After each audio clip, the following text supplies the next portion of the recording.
Vittu. Se Pasera jo meni jos se vittu muista missä se on. Tähti taivas ja kirkkaat taivaat. Saatana joo, vittu kaljaa. Käy vittu kun mulla se kokaniinilähetys vittu jossain, mutta kun se vittu ei löydä mistään.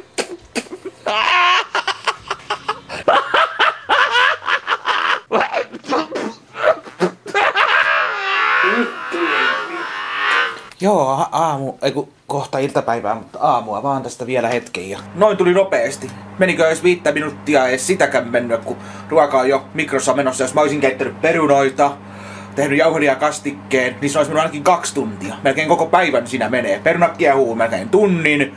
Jauhelihakastikkeessa voi mennä sen, ei siinä mene kauaa, mutta niissä menee tunti-2, että ruoka on valmista. Se ruoan tekeminen kestää niin saatanasti.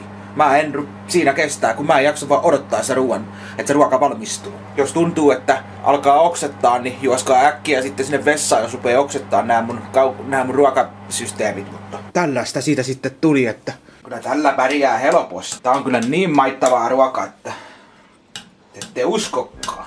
Kiitti vaan, moro.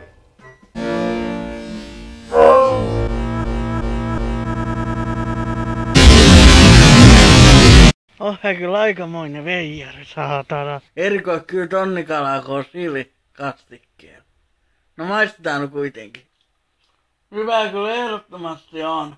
Suosittelen, vähän on tulista.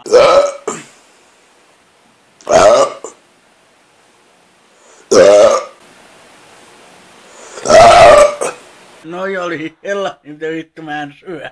Joo. Vielä vähän saatana! Saatana! Kippi vähän pois! Saatana! Toimii! Ei hitto! Ei hitsi! Tällaista vetutusta vaan teille on tää niin perseestä. Topi! Ei, Topi! Vittu! Saatana! Vittujen vittu. Itä vittua. Ai vittu. Aika rankasti alkaa vituttaa. Näihin kuviin ja näihin tunnelmiin tää